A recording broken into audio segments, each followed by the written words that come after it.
Ngayong araw ay muli na namang nabalot ng kaba or takot ang buong crypto market. Kung napansin mong bumagsak ang presyo ni Bitcoin, ni Ethereum, ni XRP, pati na rin ang iba pang mga altcoins, hindi ka nag-iisa. Marami po sa atin ang nagtatanong kung bakit tila biglang nawalan ng momentum ang crypto market. Ang buong market po ay nakakaranas ngayon ng isang matinding pagbagsak. Pero ano nga ba ang mga dahilan sa likod ng biglang pagbaba ng presyo ng mga crypto? Kaya sa video na ito ay pag-uusapan po natin ang mga pangunahing bagay kung bakit po humina si Bitcoin at kung bakit parang sunod-sunod ang pagbagsak ng mga presyo ng mga crypto assets. Mula po sa mga galaw ng mga whales hanggang sa economic data ng Amerika at maging ang mga bagong taripa na ipinatupad ng gobyerno ni Pangulong Donald Trump. Kaya yan po ang siyang ating pag-uusapan sa video na ito, pero bago po tayo magpatuloy ay pakibasa na lamang po muna ang disclaimer dito po sa ibaba ng ating screen. Yan, simulan po natin sa kasalukuyang sitwasyon ng crypto market ngayon. Sa kasalukuyan ay bumaba po ng mahigit 2% ang kabuuang halaga ng buong crypto market ayon po sa datos mula sa TradingView. Mula po sa dating market cap na halos $3.73 trillion ay bumagsak po ito sa $3.66 trillion. Ibig pong sabihin nito ay halos $71 billion na halaga ng crypto assets ang nabura sa market sa loob lamang ng nakalipas na 24 oras or last 24 hours. Si Bitcoin na siyang leader po ng crypto market ay bumagsak ang presyo mula po sa $117,700 pababa sa $113,200. Kasama rin sa pagbagsak na ito ay sina Ethereum, Solana, si Dogecoin at si Binance Coin. Halos lahat ng pangunahing crypto ay nakaranas ng malalaking pagkalugi ngayon. Ngayon ay ano po ang dahilan ng biglaang pagbagsak ng presyo? Ayon po sa mga analyst ay ang pangunahing dahilan ng pagbagsak ngayon ay ang tinatawag po na profit taking. Ibig sabihin ay maraming malalaking investors na kilala natin bilang mga whales ang nagbebenta na ng kanilang mga hawak na crypto para i-lock in ang kanilang kita.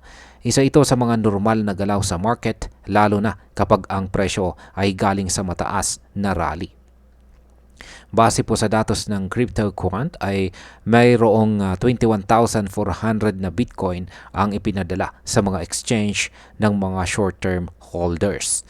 Ibig sabihin ay malaki po ang posibilidad na ibinenta nila ito para sa kita. Ayon po sa Whale Alert ay mahigit 5,000 Bitcoin ang na-trace na inilipat ngayong araw.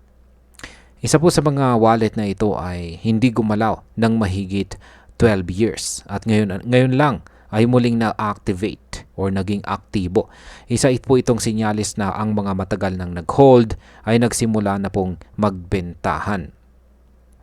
Ngayon ay may kinalaman ba ang Bitcoin ETF sa pagbagsak ng market? Ang kasagutan po sa katanungan na yan ay oo. May malaking epekto rin ang galaw ng mga Bitcoin ETF. Ayon po sa Soso Value, may net outflow na $114.83 million mula sa mga Bitcoin ETF noong July 31. Kapag may ganitong outflow ay napipilitan ang mga pondo na ibenta ang kanilang hawak na Bitcoin upang maibalik ang pera sa mga nag-redeem ng kanilang shares. Ito ay nagpapalakas ng selling pressure sa market.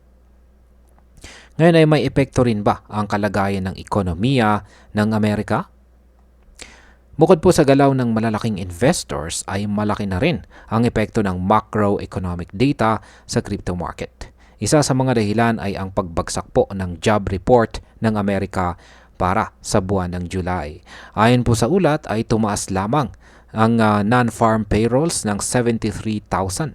Malayo po ito sa inaasahang 147,000. Ang datos na ito ay nagpapakita na mas mahina po ang kalagayan ng ekonomiya ng Amerika kaysa sa ipinapahayag ng Federal Reserve. Bagamat maaaring magdulot ito ng rate cut sa buwan po ng September, ay hindi ito kinatuwa ng market. At bakit?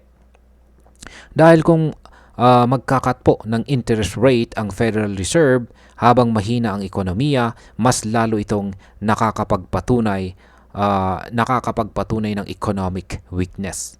Ibig sabihin ay hindi ito bullish sign gaya ng inaasahan ng normal, gaya po ng inaasahan sa normal na sitwasyon.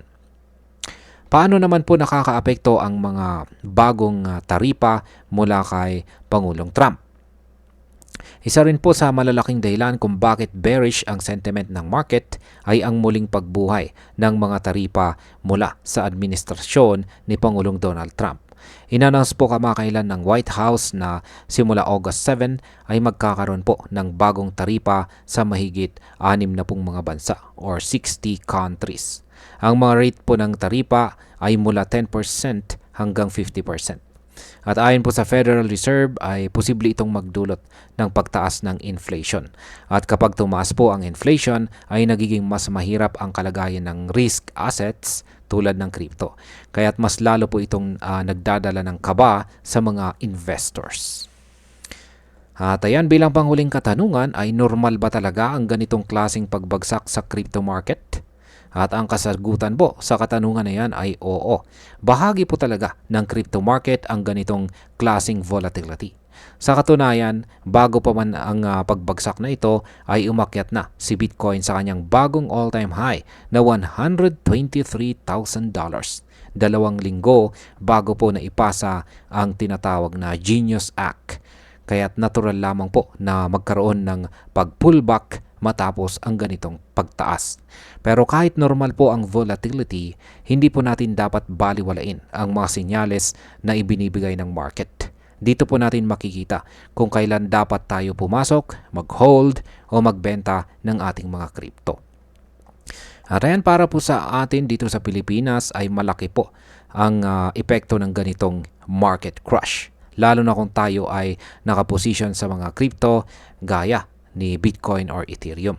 Kapag bumababa po ang market, natural na bumababa rin ang value ng ating portfolio.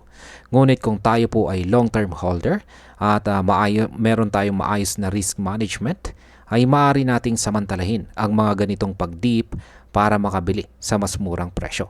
Sa kabilang banda, kung tayo po ay active trader, ay kailangan po natin na maging alerto sa mga news update at saka technical indicators para makapagdesisyon ng tama sa bilis ng market. At bilang panghuli, para sa akin ay malinaw na ang pagbagsak ngayon ng crypto market ay isang kombinasyon ng technical correction at saka macroeconomic uncertainties. Hindi ito simpleng pagpanik ng mga investor. Marami sa mga datos gaya po ng whale activity, ETF outflow, job report at bagong taripa ay sabay-sabay na bumigat sa market. Pero tandaan po natin, sa bawat pagbagsak ay may kasunod po na recovery. Kung tayo ay magpapakatatag, mag-aaral ng tamang diskarte at maghihintay ng tamang timing, ay makakabangon din tayo kasama ng buong crypto market. At ang importante ay hindi po tayo nagpapadala sa ating emosyon, kundi gumagamit ng tamang kaalaman. At ayan, hanggang dito na lamang po tayo sa video na ito mga ka-crypto. Marami pong salamat sa panonood. Ingat po tayo lagi at God bless po sa ating lahat.